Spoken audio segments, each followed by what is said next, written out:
Ayaş götürüp özgü çara yok. Gök yaldardan ayrılıp gönülsüz kalgan beybaktın. Jigit çıktığının erkek bağlan yoğu. Tağdaki жылқы тоғызсан тоғырса судан арамaz. Тоғырса күлікмесі жоқ. Ошоны тозып елең алар есі жоғын. Адырда жылқын алтысам арғымақ судан арамaz. Саламат сары балдар. Бүгүнкү сабагыбызда Манас эпосу тууралуу болот. Манас кыргыз элинин улуу баатырдык эпосу болуп саналат. Манас эпосу дүйнө жүзүндө эң чоң поэма болуп эсептелет. Ал 500.553 сыр сапырдан турат. Бул көлөм Манасчы Саякбай Каралаевдин айтымындагы үчүлтүктөн куралып саналат. Манас эпосунун үчүлтүгү деген нерсе бул Манас эпосунун 3 бөлүгү деп тааныйбыз. Ал Манас, Семетей, Сейтек болуп эсептелет. Демек ошол Манас айткан адамдарды биз манасчы деп тааныйбыз. Ошол бүгүнкү сабагыбыз көлдөн чыккан, тагыраак айтканда Ысык көл өрөөнүнөн чыккан манасчылар тууралуу болот. Кыргыз элинин атактуу манасчысы Саякбай Каралаев Ысык көл өрөөнүндөгү Тоң районуна караштуу Аолоң жергесинде 1894 жылы 7 сентябрда туулган. Саякбайдын сөзүнөрүнө болгон кызыгуусу бала күнүнөн эле билинген. Анын буга дилгирленткен жомокчу жана кошокчу чоң энеси Дилдеш эне болгон. Кийинчерээк Саякбай Каралаев уулу биротоло 1930 жылдан баштап манасчылык кесипке өткөн. Бардык эле манасчылардай сыяктуу Саякбай Каралаев Манасты жанагы аян түш көрүүдөн кийин айтып калган. 1922-31 жылдары Саякбай атабыз айтылгандай эле айыл кеңешинин төрагасы болуп иштеп, өз айылын коомдук жашоосуна активдүү катышкан. Андан соң 1954 жылга чейин Кыргыз мамлекеттик филармониясында эмгектенген. Уккан адамдардын айтымына караганда, Саякбай Каралаев Манас жана анын бөлүмдөрүн күндөп гана эмес, жумалап, айлап айта берчү экен. Атактуу манасчы Сагынбай Орозбак уулу көлдүн күнгөй бетиндеги Кабырга, азыркы аталышы Сарой экен.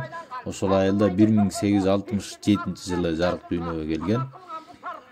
Айткан манасы кагаз бетине түшүрүлүп, чыгармачылык мурасына илимий изилденген, баа берилип, алып манасчы наамына татыган манасчылардын бири. Негизи теги жумгалдык саяктардан мойно куругунан болот экен. Сагынбай Орозбак уулу айткан манас жазылып алына баштаганда ал 55 жаш курагында болгон. Манасчылык тажрыйбасы ошол убакта 40 жылга жеткен. Сагынбайдын манасынын өзгөчөлүгү анын өз мезгилиндеги улуу манасчылардын дээрлик баардыгынан таалим сабак алып калгандыгы экен. Ал чоң баш, Тыныбек, Найманбайларды гана эмес, Балык менен Келдибекти да угуп, үлгү алгандыгы туурасында айтылат. Келдибек Сагынбайга манасты айттырып көрүп жактырат. Бирок обондон жетише элек экенсиң деп, обонду кол шилтөөнү иштеп чыгууга багыт берет. Уркаш Мамбеталиев Кыргыз элинин эл артисти, акын жана манас аткаруучу катары калайык журтка таанымал.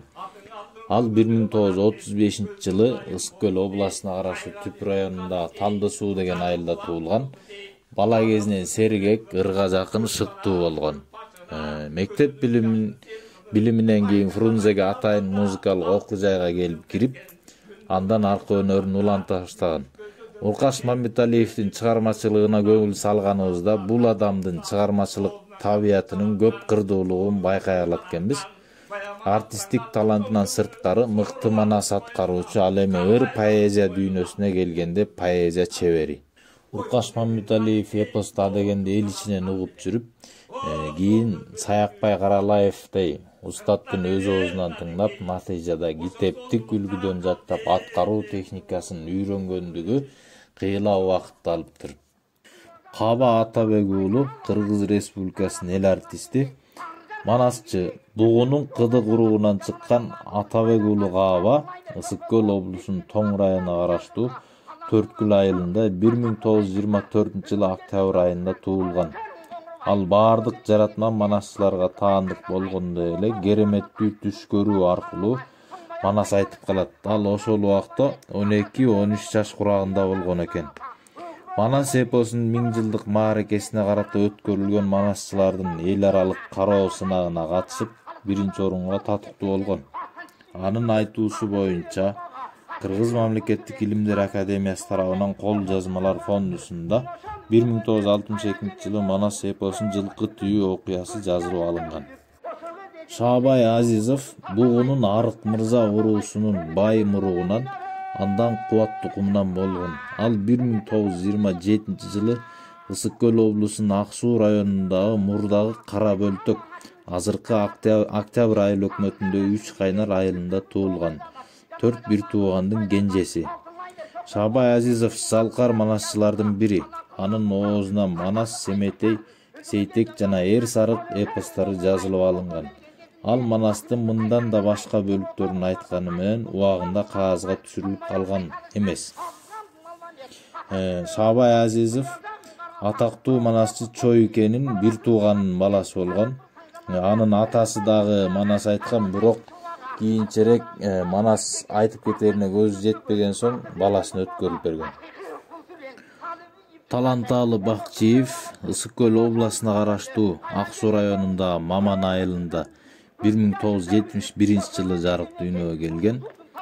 Манасчы үч илтигинин белгилүү салттуу жомокчуларынын бири. Кыргыз Республикасынын Улуттук Жазуучулар союзунун мүчөсү болуп саналат.